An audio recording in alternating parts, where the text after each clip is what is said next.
Hello YouTube, Ronan Kazi.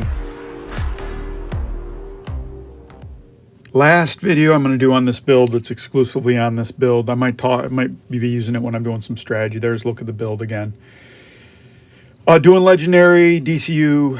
I always forget to do it when I first come in here. We're going up here. With this build, I can go up forward more. I sped it up just a little bit, 1.5, because I think it's worthwhile to see what's going on here. We have a really decent group. It's not overpowered, but it's right powered. That's my skill, going ahead and healing the tank person up there. The thing I like about this build is I'm pretty tanky. I can heal. I have some survivability, which I'm going to show you at one point, which I'm nutsos about it. And I'm doing decent damage here. I'm getting out of the way. Normally, you don't advance past this point. You might have a tank. They might go down, but that's okay. We got a lot of DPS in this. I know you shouldn't use that FAL, but I like how it looks. That's kind of embarrassing. It's not the best in class. It's intermediate. Its rate of fire is okay. It might be faster than an AK-47. Doesn't hit as hard. Blah, blah, blah, blah, blah. Just for whatever reason, I like it. And I think I have one of those skills that for every 5 meters away, or every, 5 meters away, I get 2% anger, whatever it is. At this point, I'm just trying to get my weekly exotic done. So that's what's going on here. Now, what I think I've told you is when you're going against Black Tusk, Jam Repulse is preferred. Just take out all the technology. This is a case where if you have enough DPS, doesn't matter. We got a right amount DPS. Normally, I would never go up front, but I don't hesitate because this build, you're not going to die up here. Unless you face reds or purples, then they're going to kill you fast. But yellows, you're going to take care of it. So here I am doing what healers do. But I'm not a healer, I'm a DPS. So I know I can get back up front and start doing some damage. So the benefit of this build, it's not the highest DPS, but it's the Scorpio function. I'm putting crowd control and I'm doing a shit ton more damage than I would do before. So it's like, I don't know, let me do the percentage in my head. It's like 40% more damage. Right, normally it's like 700,000. It's about 1 million now. Maybe that's, 30%. I guess. My math could be wrong. Don't quote me on my math. Plus, I'm putting on... Oh, I don't know if I have this build in. Do I have the build where I am putting on the little bear face? Little bear face. And that's Caesar. I will squirt you, Caesar. I was going to do something nice for my 150th video, but it came and went kind of in a like manic part right now where I'm trying to... It has taken me so long to get this build out. One that I would play continually, that I wouldn't just switch out of. Whenever I tried any other red build, when I got into legendary, it was just too squishy. I will say a lot of people play that shield build, and that seems to be okay if you have the stacking on it. I think what my problem is, I'm always trying to do too much. The key to this build is that you're taking yellows that have inherent repair on them and you're rolling those as red. So I get decent rolls. Normally it has repair and an armor regen, and that made the cut. Have 2 pieces of improvised gear. Can't stress again how important improvised gear was. And I'm not the person to invent this. And I'm sure people did this when it first came out. So the kudos to all those people that figured it out. But it's whatever, 5 years later, and we're still playing the game, or whatever it is. So improvised gear, sorry for being a little bit salty. Improvised gear allows you to put mods on things. So the first time I saw someone use it, they were using it in a tank build where they just wouldn't die to a yellow. I died. It was in the Legendary Summit. I died, and they just stayed alive forever. And I was kind of like, well, look what his build is. Now, that person wasn't very good. He could just stay alive, but he couldn't kill anyone. So that started my quest to build a tank build that was unkillable. So that started with all yellows. You have like a Bellstone, you have a Golan 2-piece, because you're getting that 1%. If you have 2 million, I don't kick this guy out. A lot of times people get kicked out. He disconnected. It's the first of the month. I'm not going to kick someone out because he's going to later rage quit. Spoiler alert. But the idea was if you have like 2 million armor and you got 2% recharge on your armor regen, and then you got some other stuff, you can have a pretty unkillable build. And there's some people that run that too. I like running that with the deflector shield because I want to do more damage. I saw someone running Intimidate and Adrenaline Rush, and that used to be part of that build. A long, long time ago when I first started playing the Division, I didn't care what the talents were. They didn't matter to me.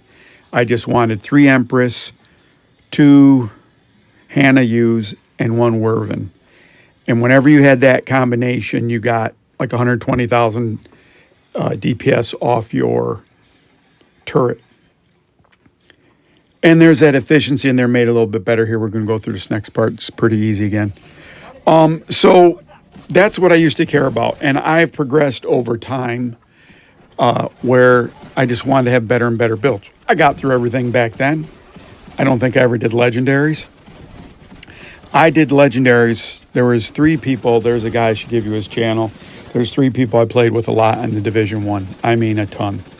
And we fit together great. I have a big mouth though, so I kind of ruined it because I had a tendency to cuss a little bit, and one of the people didn't like that I cussed. And I can't control myself. I should because I'm an adult, but I guess I'm a baby in some ways too. So he would never say anything, but I just felt bad because this was a really nice guy. He'd give you the shirt off his back. Wasn't a holy roller, was just a really decent person, very helpful.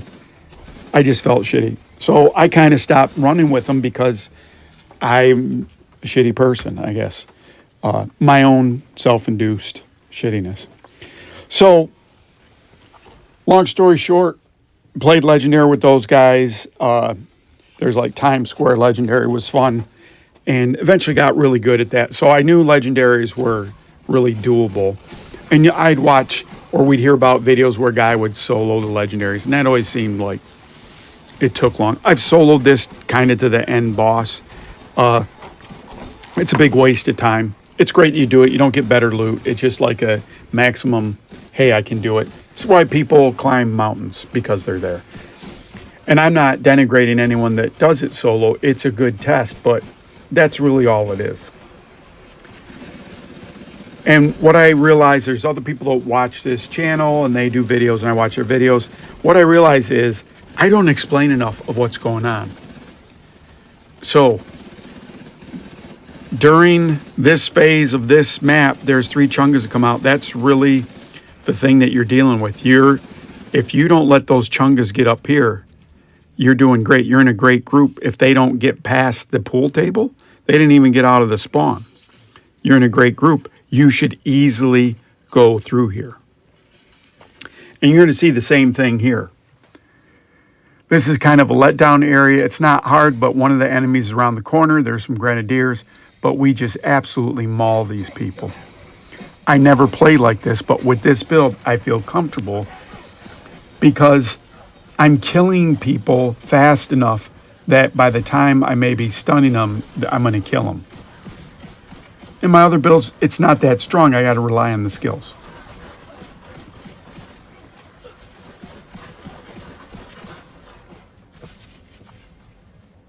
And I might even have the wrong... This might even be my alt build to it. The other thing I like to tell you about is to have a chassis. So like I have like a foundation here where I feel I could change out a backpack. I wonder what Creeping Death would do for me. Right now I have Adrenaline Rush on some of them. And some of them I have that little bear icon to get 15% perfect opportunistic. Sorry, my nomenclature sucks. This is normally a tough thing. We're going to run upstairs. Am I worried? No. So we run upstairs.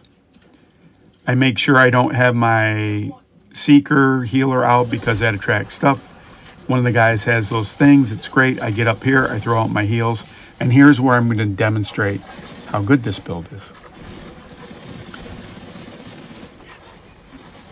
Now, I need to have my heals near me because I have other builds similar to this that I finish out most legendaries, Manning Zoo, Tidal Basin. And this is very similar to that build. But the key to both those builds is that you have like healing available to you. The other good thing about survivalist build is you have grenades that are flame. Okay, here it comes. So that guy's easy. 2 Chungas. Now, I'm not saying I'm impervious because I get kind of low and I think whatever fires off, but that's a red build right there. I'm not going down. That guy's going down. So that's what this build can do. This is a legendary. Underpowered to do heroic. In a heroic, you don't need legendary. You don't need this kind of survivability. So does the build meet what the requirements were? Have enough healing that I can sustain myself? Check. Sometimes be good in a group when I have the perfectly opportunistic, but right now I'm more tanky. But I'm going to just res everyone. Check. Be able to put out damage when you need to? Check. Crowd control? Check. So for what I want the build to do, it does it. Again, I want you to do the hard math. I want you to think about all the things you do to make your build. And it stacks this and it does this. If you're dead, none of that matters. So if your playstyle is conservative and you have one of these stacking builds, Heartbreaker or Striker, and you can stay alive, you're in this group and the group after this. When we wipe, the group after this, I get a couple of those guys and we walk through the content. You know, they're like higher level than these guys, but we walk through this content. I changed my build too.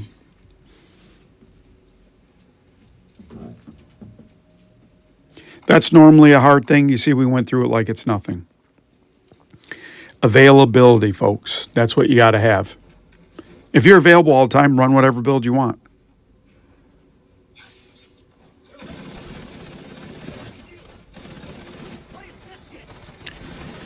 I want to go through here pretty good. So, another person that I follow, Ultimate Shield 340, made a video about overconfidence, and so you're going to see what happens next.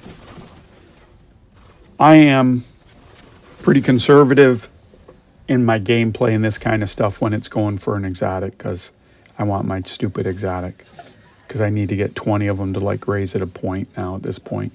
Something crazy like that.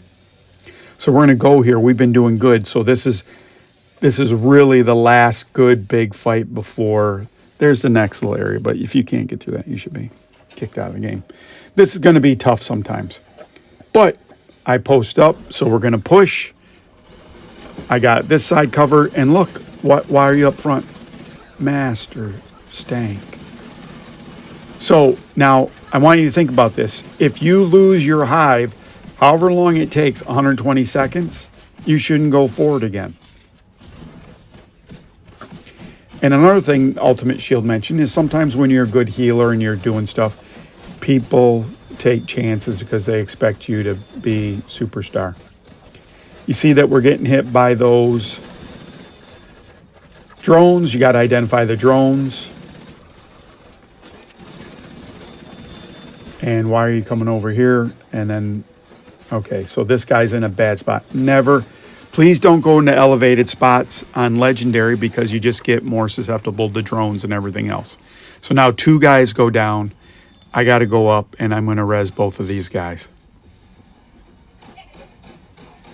Now, what's 50% minus 100%? That's 50%. So we went down 50%, and I'm resing guys, so we're down 25%. So they're going to push more. Now we get everyone back up, but we just get through of having one guy die, and dude's up front. So I throw the healing out to him. And again, this is nothing against him. I've helped made him overconfident, so I'm going to res him. This is this build. We're doing Legendary. I'm a red build, but I can't put any of my red on target. So at a certain point, here's what's bad about the build. If they're expecting me to res him, I'm not maximum. I have a shitload of repair. He's down again.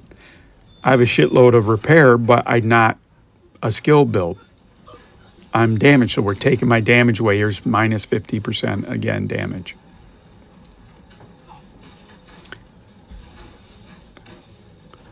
And so I retreat, and predictably, so at a certain point you have to say to yourself, and it fires off and I can't even do it. I finally get a heal. I go to try to help this guy. And thanks everyone. Hope you have a good day. Ronan Kakazi signing off.